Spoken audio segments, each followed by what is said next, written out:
बिस्मिल्लाहिर्रहमानिर्रहीम। The blank page official में आपको खुशामदीद कहते हैं। अगर आप नए हैं इस चैनल पर तो सब्सक्राइब ज़रूर करिएगा और बेल आइकन को प्रेस करना ना भूलिएगा। इंडिया और चाइना के दरमियान अप्रैल 2020 से लेकर ताल्लुकात ख़राब हैं और दोनों मुल्कों की फ़ौजें बॉर्डर्स पर आमने सामने खड़ी हैं और बॉर्डर्स पर इंतहाई टेंस माहौल आज भी मौजूद है। कोई प्रिडिक्ट नहीं कर सकता कि अगले 4 या 5 दिनों के अंदर या हफ्तों के अंदर नॉर्मल रहेंगी चीज़ें या नहीं रहेंगी, क्योंकि जब इतने करीब करीब हो ना फोर्सेस तो प्रिडिक्शन काफ़ी मुश्किल होती है कि आगे क्या होगा दोनों के दरमियान।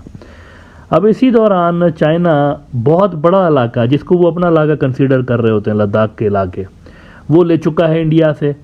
और इस इतने बड़े नुकसान को जहां मोदी साहब ने डाउन प्ले करके छुपाने की कोशिश की है, तो मोदी साहब के बाद दूसरे नंबर पर अगर सबसे ज़्यादा किसी ने इस नुकसान को कवर अप करने की कोशिश की है तो वो इंडिया का फॉरेन मिनिस्टर जयशंकर है। जयशंकर साहब की मजबूरी यह है कि उन्होंने मोदी साहब के हर ब्लंडर को जस्टिफाई करना है दुनिया के सामने और उसको एक विक्ट्री या उसको एक बहुत बड़ा कोई मास्टर स्ट्रोक करके दिखाना है।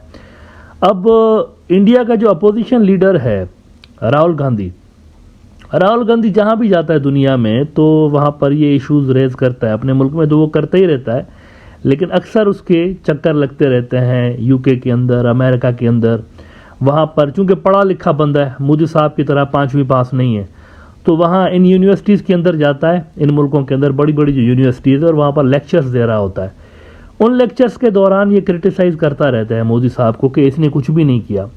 हालिया इनका जो दौरा रहा अमेरिका का, उसके अंदर भी इन्होंने क्रिटिसाइज़ किया मोदी साहब को, क्योंकि उन्होंने कहा कि जो पेंगोंग का इलाका है ये हमारे से ले गए हैं, झील का इलाका जो लद्दाख के अंदर है जहाँ पर 3 इडियट्स मूवी की शूटिंग हुई थी। तो इन्होंने कहा राहुल गांधी ने कि ये इलाका हमसे ले गए हैं, वहाँ पर 2-2 ब्रिजेस बना दिए हैं चाइना ने, इस झील के ऊपर 2-2 ब्रिजेस बनी हुई हैं।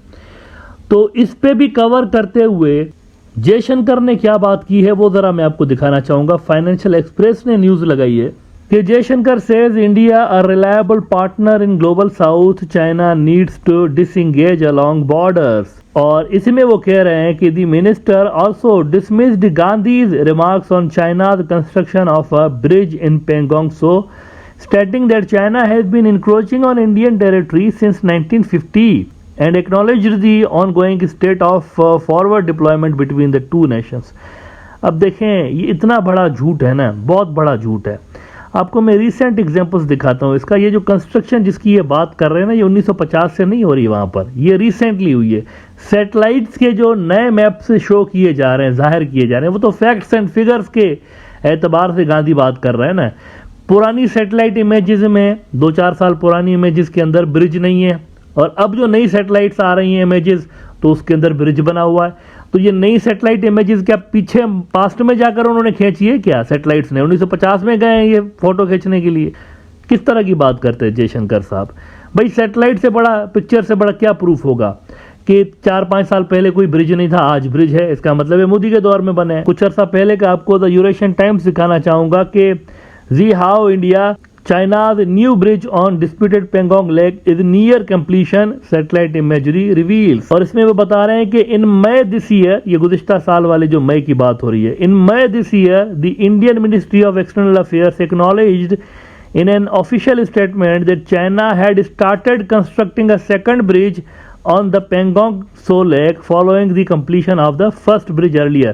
खुद कन्फेस कर चुका है इसका डिपार्टमेंट जयशंकर का कि ब्रिज बन रहा है वहां पे, और इस साल मई आते आते साल के अंदर स्टेटमेंट ही चेंज कर दी कि नहीं ये तो 1950 से बना रहे हैं। मतलब अजीब सी बात है। देखें इतना बड़ा यू टर्न साल के अंदर अंदर, पहले खुद ही कन्फेस कर रहे हैं, एक्नॉलेज कर रहे हैं कि हाँ बन रही है ब्रिज, अब कह रहे हैं कि नहीं ये तो 1950। क्या किया जा सकता है इस तरह की सिचुएशन पे?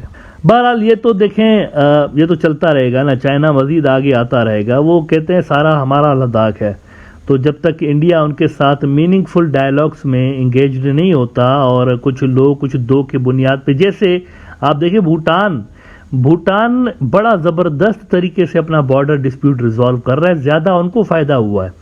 अगर आप भूटान के पर्सपेक्टिव से देखें, 3 इलाकों पे उन्होंने बात की कि ये 3 इलाके डिस्प्यूटेड हैं आपको और हमारे दरमियान, 2 उन्होंने ले लिए चाइना से। अब कहाँ भूटान कहाँ चाइना, कितना बड़ा चाइना है और कितना छोटा भूटान है उसके सामने ज्योग्राफी के हिसाब से।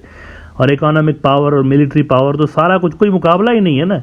लेकिन उसके बावजूद आप देखें निगोशिएशंस के अंदर भूटान ने 2 इलाके चाइना से ले लिए, 1 डोकलाम का इलाका वो उनको दे रहे हैं, तो 2 के बदले 1 इलाका। अगर आप एरिया के हिसाब से देखें तो ज़्यादा एरिया भूटान गेन कर रहा है इसके अंदर, ये जो डील हो रही है इनके दरमियान। इंडिया को भी चाहिए इस तरह की कोई डील करे बैठ के चाइना के साथ। ये कोई सोल्यूशन नहीं है कि हम नहीं बैठेंगे जब तक बॉर्डर नॉर्मल नहीं होता, नहीं बैठेंगे। आपसे पूछ के थोड़ी अंदर आते हैं ये चाइनीज, सलामी स्लाइसिंग जिसको आप बोल रहे होते हैं, ये पूछ के नहीं आते इंडिया से कि महाराज हम आ जाए अंदर, मैं आई कम इन सर। तो ऐसे पूछ के चाइनीज नहीं आते, उनकी मर्जी है, जहां पर उनको जब अच्छा लगता है ठीक लगता है वो अंदर घुस के चले आते हैं। ये छोटे मसाइल हैं। जो बड़ा मसला है ना, अगेन मैं आपको बता रहा हूं, वो यही है कि ये पाकिस्तान और चाइना को मजीद क्लोज कर रहे हैं। इनकी अगर आप पॉलिसीज देखें, दोनों को एट अ टाइम ये तंग कर रहे हैं, इन्हीं इलाकों के हवाले से तंग कर रहे हैं, और इसकी वजह से दोनों के दरमियान जो इंटरऑपरेबिलिटी है वो मजीद बढ़ रही है। एबीपी न्यूज की मैं आपको जरा आज की खबर दिखाता हूं, इससे आपको अंदाजा हो जाएगा कि किस कदर भौंडी पॉलिसी है बीजेपी सरकार की चाइना और पाकिस्तान के हवाले से। वो बड़ी कोशिश कर रहे हैं कि इन दोनों के दरमियान टाइज मजीद गहरे हों।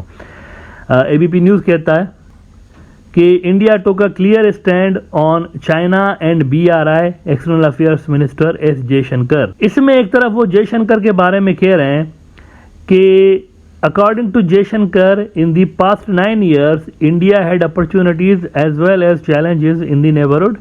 We have a challenge with the Pakistan.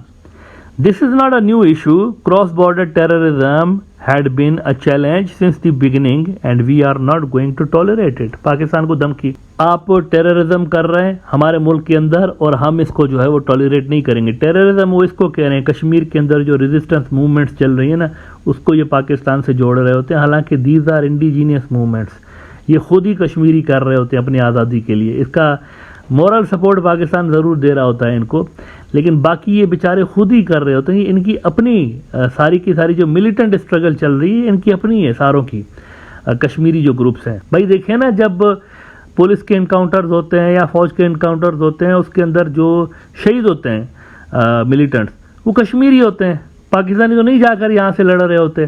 तो ये इंडिजीनियस मूवमेंट है, लेकिन ये यहाँ से पाकिस्तान को इसके साथ जोड़ रहे होते हैं, लेकिन साथ ही साथ वो चाइना को भी इसी तरह की तड़ी लगा रहे होते हैं। जयशंकर ने चाइना के हवाले से क्या कहा है वो ज़रा देखिए। कहते हैं कि they can not violet agreements and expect us to have normal neighborly relations.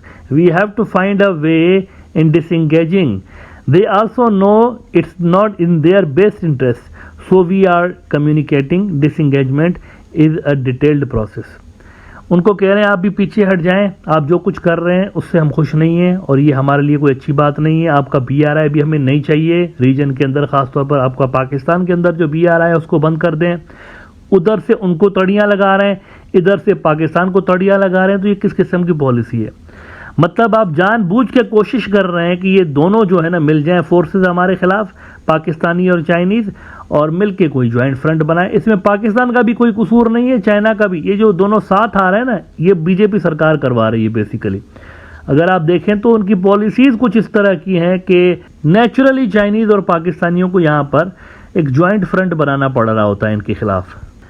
पहले की जो पॉलिसीज थी गांधीज की, वो कुछ इस तरह की थी कि चाइना को अलग तरीके से ट्रीट करते थे, पाकिस्तानियों को अलग तरीके से ट्रीट करते थे। फोकस ही इस चीज़ पे होता था कि ये दो फ्रंट्स जो है ये सिंगल फ्रंट में कन्वर्ट ना हो जाएं, और इसमें वो सक्सेसफुल भी रहे। आज तक ये दो फ्रंट सिंगल फ्रंट कभी नहीं बने थे, लेकिन इस वक्त तक बन चुके हैं, और इसका सारा का सारा क्रेडिट मोदी के बाद अगर किसी को जाता है तो जयशंकर को जाता है।